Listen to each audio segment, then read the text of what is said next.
Ladies and gentlemen, welcome to CrimeTak. Today we delve into a chilling murder mystery that unfolded at an unimaginable altitude, 36,000 feet above the ground.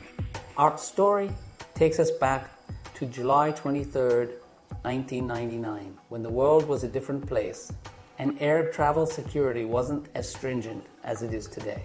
On that fateful day, Flight 61, a Boeing 747-400 operated by All Nippon Airways, ANA, embarked on its journey from Tokyo Haneda Airport to its destination, New Chitose Airport in Japan. The aircraft was packed with 503 passengers, among them 14 children and 14 crew members, 516 souls in total. It was a clear and sunny summer day, seemingly perfect for a brief 1.5-hour flight. At the helm of this massive aircraft were two seasoned pilots, Captain Naoki Nagashima, a 51-year-old with years of flying experience, and his co-pilot, 34-year-old Kazuki Koga. The plane featured a double-decker design, with economy class below and premium class above, offering passengers a comfortable and convenient journey. The flight began like any other, with passengers settling in for the short trip ahead. However, this was the summer of 1999, a time when airport security was not as stringent as it is, and little did the passengers know that their lives were about to take a terrifying turn. About 15 minutes into the flight, disaster struck. A sense of dread descended upon the cabin as one passenger, Yuzi Nishizawa, age 29, abruptly rose from his seat. He was different from the others, dressed in warm and dirty clothes despite the summer weather. He stood out, and his actions were about to plunge the flight into chaos. You see, Yuzi Nishizawa's name would soon become synonymous with this tragic event. He had a plan, a sinister one, and he had brought with him a 20-centimeter knife hidden in his pocket. This was an era when airport security, particularly concerning carry-on baggage, was not as rigorous as it is today. Nishizawa, a keen observer, had noticed this security loophole during his travels. Checked luggage was scanned, but carry on bags went largely unchecked. In June 1999, he sent an email to Tokyo's Haneda airport officials, warning them of this security lapse, but his concerns were dismissed. Yuzi Nishizawa took it upon himself to test this security gap. He boarded multiple flights, each time carrying forbidden items like knives in his handbag. Shockingly, he cleared security without a hitch, highlighting a dangerous flaw in airport security. On that ill-fated day, in July 1999, Nishizawa booked multiple flight tickets. His plan was simple. If caught with a knife on one flight, he would board the next. Tragically, on Flight 61, he was not intercepted. With the 20-centimeter knife concealed on his person, he took his seat, waiting for an opportunity to unleash his sinister intentions. The flight proceeded as usual, but Nishizawa's presence on board had cast a dark shadow over the aircraft. As the flight cruised at 36,000 feet, passengers and crew members were unaware of the impending nightmare. Around 15 minutes after takeoff, Nishizawa made his move. He suddenly rose from his seat and headed toward the stairs leading to the cockpit. There, he encountered an unsuspecting air hostess. In a terrifying instant, he grabbed her, pulling the 20-centimeter knife from his pocket and pressing it against her throat. The hijacking had begun. Nishizawa, with the knife menacingly poised at the air hostess's throat, issued a chilling demand: open the cockpit door. However, the cockpit door was secured and could only be accessed by the pilot or crew members with the appropriate identification. This unusual and horrifying incident unfolded at 36,000 feet, serving as a stark reminder that the unexpected can happen even in the skies. The air hostess found herself in an impossible and life-threatening situation, caught between the hijacker's knife and the sealed cockpit door. The unfolding incident aboard Flight 61 serves as a stark reminder that the unexpected can happen anywhere, even at 36,000 feet in the air. Passengers who had boarded the plane with the expectation of a routine journey now found themselves thrust into a life and death struggle against the hijacker armed with a deadly weapon. Inside the cockpit, the situation was dire as the hijacker confronted Captain Naoki Nagashima, the seasoned 51-year-old pilot with years of flying experience. Captain Nagashima's co-pilot, 34-year-old Kazuyuki Koga, sat beside him, frozen in shock at the sight of the knife-wielding intruder. The hijacker, with the knife still menacingly pointed, demanded the captain's obedience. Despite the immediate threat to his life, Captain Nagashima displayed remarkable courage and presence of mind. He managed to reach for the aircraft's emergency button and press it. The activation of the emergency button sent a distress signal to air traffic control, alerting them that Flight 61 had been hijacked. The captain's quick thinking and the activation of this signal would prove to be a crucial factor in the subsequent response to the hijacking. The hijacker, however, remained resolute in his demand for control of the aircraft. He informed Captain Nagashima that the plane would now fly under his direction and command. It was a chilling and terrifying ordeal that had unfolded in the skies above Japan. The hijacker's demands escalated further. He insisted that the pilot divert the plane and land it at a U.S. military base located in Tokyo. The hijacker's tone was forceful, and he repeated his demand, making it clear that he expected immediate compliance. Captain Nagashima, faced with a perilous decision, expressed his concern about complying with the hijacker's demand. He knew that landing a passenger plane at a military base could potentially lead to a highly volatile and dangerous situation. The safety of the passengers and crew weighed heavily on his mind. Despite the hijacker's threats and demands, Captain Nagashima made a fateful decision. He would not obey the orders to land at the U.S. military base. The potential risks and consequences of such an action were too great, and he could not jeopardize the lives of those on board. This decision, while undoubtedly a difficult one, ultimately played a pivotal role in averting a potentially catastrophic crisis. The hijacker's plan had been foiled, at least for the moment. However, the tense and perilous situation inside the cockpit was far from over. The hijacker, his determination unwavering, approached Captain Nagashima once again, the knife still menacingly poised at the pilot's throat. He renewed his threats, insisting on compliance. Despite the hijacker's proximity and the danger he posed, Captain Nagashima remained steadfast, believing that the hijacker would not harm him. Unfortunately, Captain Nagashima's belief proved to be tragically mistaken. In a shocking and violent turn of events, the hijacker struck with brutal force, attacking the pilot inside the cockpit. The 51-year-old captain was fatally wounded in the violent confrontation. As the hijacker continued to wield the knife, the aircraft itself began to experience severe turbulence, causing it to shake violently. The hijacker, now in control of the aircraft, attempted to regain stability, but the situation inside the cockpit had descended into chaos.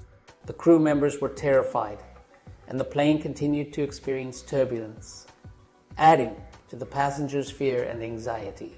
Meanwhile, in the passenger cabin, chaos reigned as well.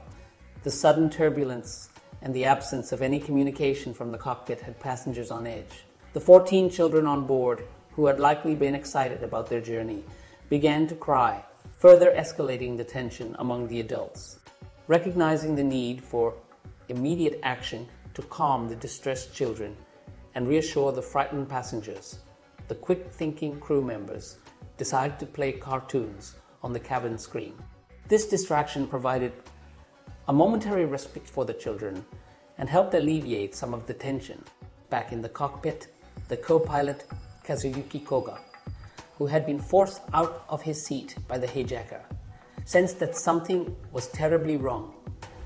As the minutes ticked by and the turbulence continued, Captain Nagashima's prolonged absence from the cockpit only added to the passengers' anxiety. Unknown to the passengers, Captain Nagashima had managed to communicate the hijacking to air traffic controllers before the violent confrontation had occurred. This crucial communication had set in motion a response from authorities on the ground, but the fate of the aircraft still hung in the balance. Passengers, increasingly fearful and uncertain of the situation, began to unfasten their seatbelts, preparing for the worst. The hijacker, meanwhile, continued to issue instructions to the pilot, demanding that the plane be flown to the American airbase at Yokota. As Captain Nagashima followed the hijacker's instructions and steered the aircraft toward this alternative destination, Yuzi Nishizawa, the hijacker, made a daring and alarming request.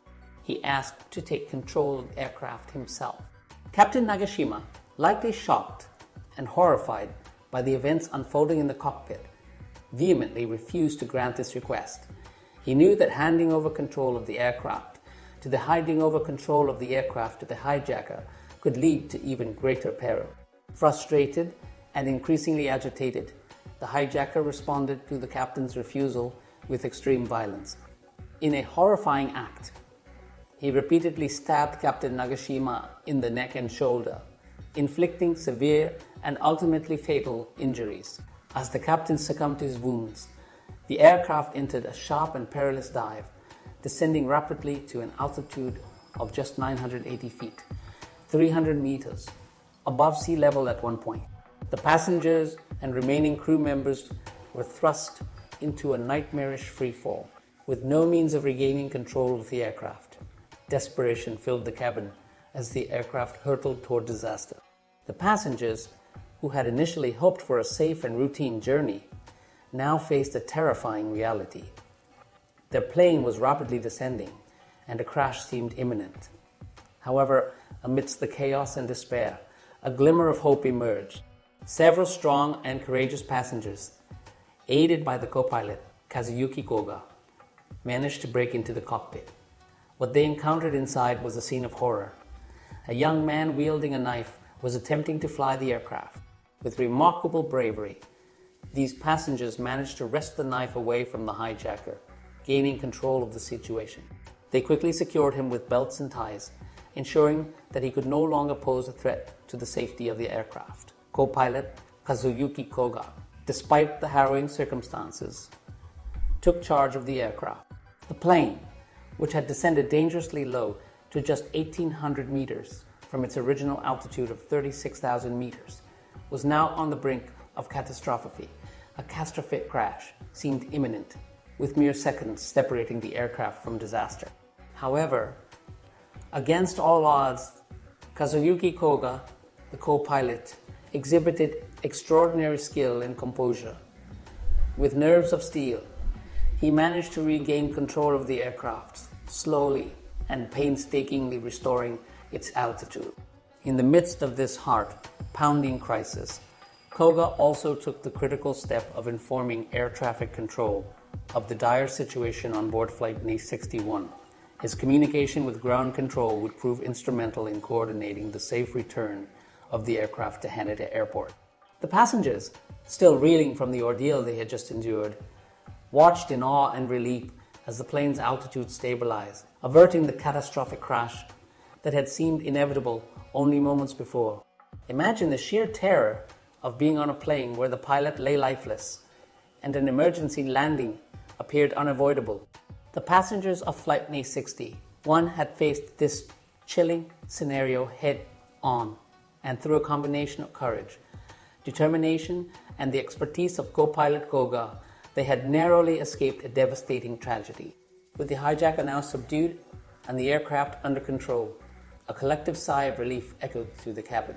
Haneda Airport was alert, and an emergency was declared. Co-pilot Koga skillfully piloted Flight NA-61 back to Haneda Airport, where it touched down safely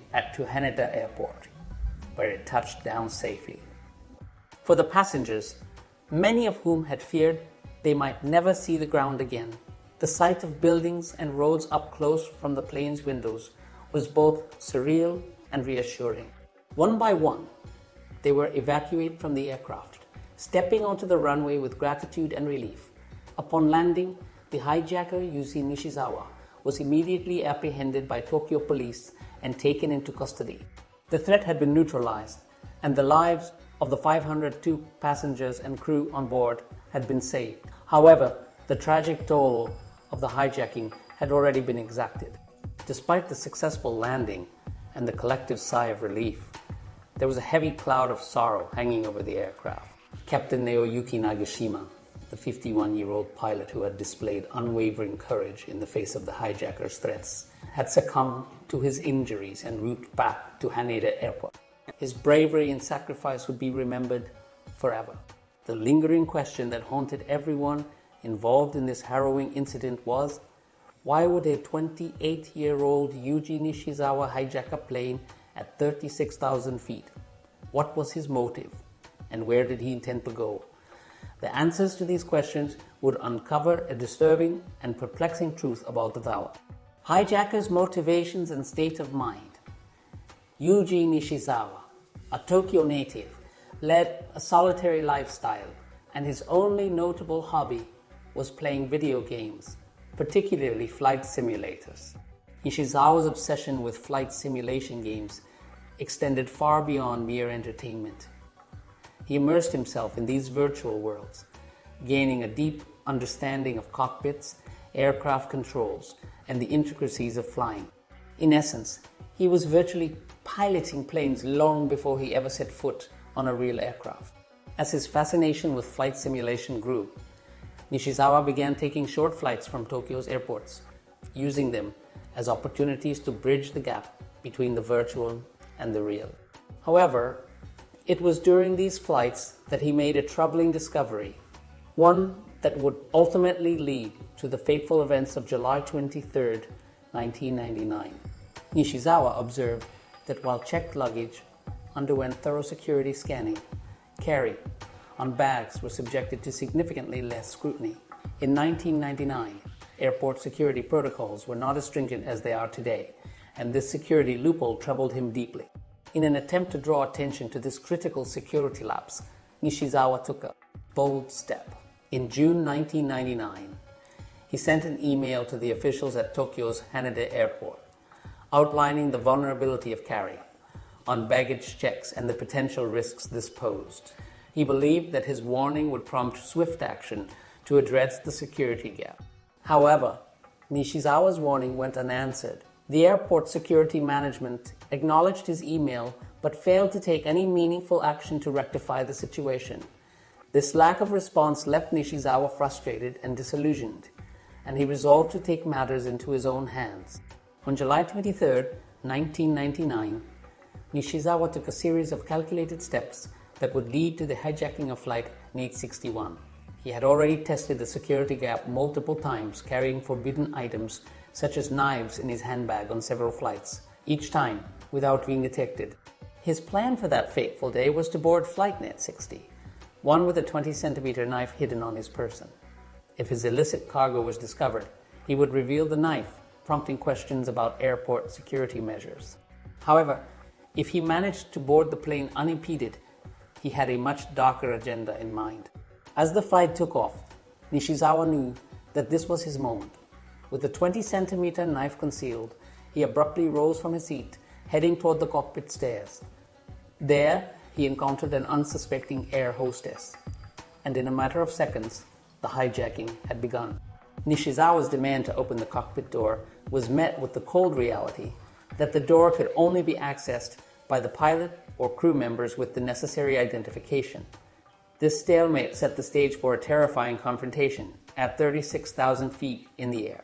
The incident aboard Flight 860 serves as a chilling reminder that vulnerabilities in security protocols can have dire consequences. The lapse in carry on baggage checks had allowed a determined individual to board a plane armed with a deadly weapon, setting in motion a sequence of events that would leave an indelible mark on all those who were on board that day. As Nishizawa continued to hold the air hostess hostage and demand access to the cockpit, the situation inside the aircraft grew increasingly tense and fraught with danger. Captain Nagashima, with the safety of his passengers and crew at the forefront of his mind, made the difficult decision not to comply with the hijacker's demand to land at a U.S. military base. This pivotal decision, though fraught with risks, ultimately averted a potential catastrophe. However, it also triggered a violent and tragic outcome as the hijacker turned on Captain Nagashima, leading to the pilot's fatal injuries and the descent of the aircraft into a perilous dive. In the midst of this terrifying ordeal, the passengers and remaining crew members faced the unimaginable. Their plane was rapidly descending, and a catastrophic crash appeared inevitable. The hijacker's control over the aircraft had pushed it to the brink of disaster. Yet, amid the chaos and impending doom, a group of brave passengers, joined by co-pilot Kazuyuki Koga, rose to the occasion. They entered the cockpit, confronted the hijacker, and managed to wrest the knife away from him. With the threat neutralized, Koga took control of the aircraft. The co-pilot's remarkable skill and composure in the face of a life-threatening crisis allowed him to regain control of the aircraft, preventing a catastrophic crash just seconds away from impact.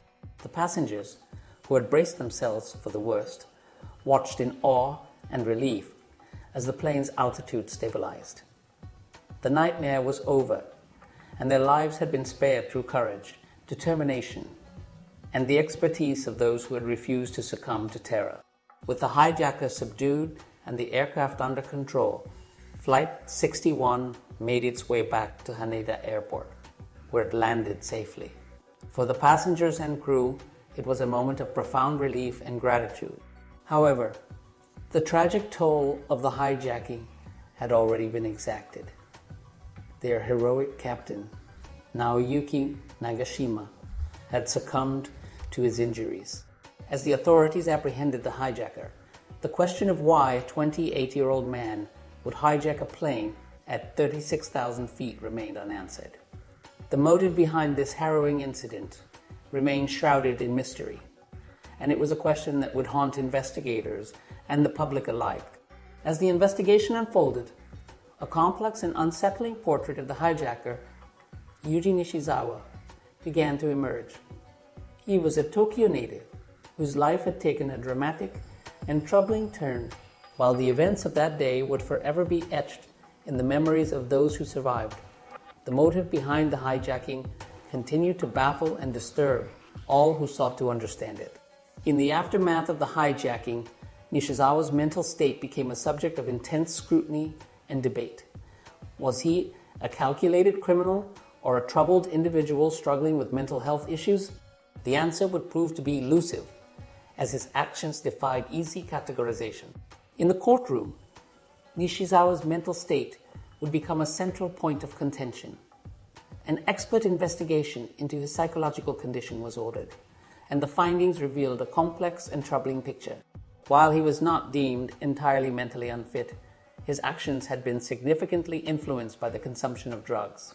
On the day of the hijacking, Nishizawa had taken medication for depression, which, combined with his existing fascination with flight simulation games, had clouded his judgment and blurred the lines between fantasy and reality.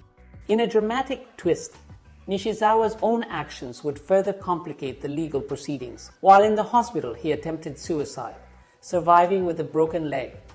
This desperate act raised further questions about his fitness for trial and the complexities of his mental state.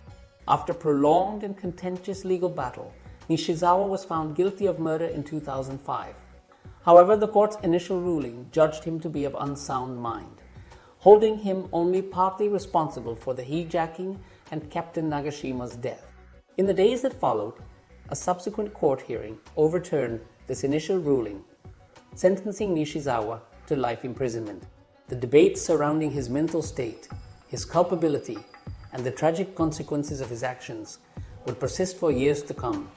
Today, Yuji Nishizawa, now 53 years old, has spent 24 years in prison, serving a life sentence for his role in the hijacking and the murder of Captain Naoki. Nagashima. His story serves as a chilling reminder of the unpredictable and often inexplicable nature of human behavior.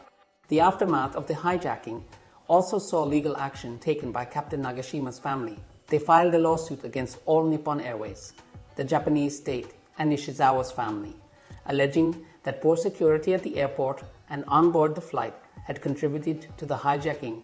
An undisclosed settlement was reached between the parties in December 2007. As for the aircraft involved in the hijacking, it continued to serve All Nippon Airways until the end of 2013, before eventually being retired and scrapped in Tupelo, United States, in January 2014. The harrowing events of July 23, 1999, aboard Flight 61, remain etched in the annals of aviation history as a testament to the resilience of the human spirit in the face of unimaginable terror. It is a story of heroism, tragedy, and the enduring quest for answers in the wake of an inexplicable act of violence that unfolded 36,000 feet above the ground.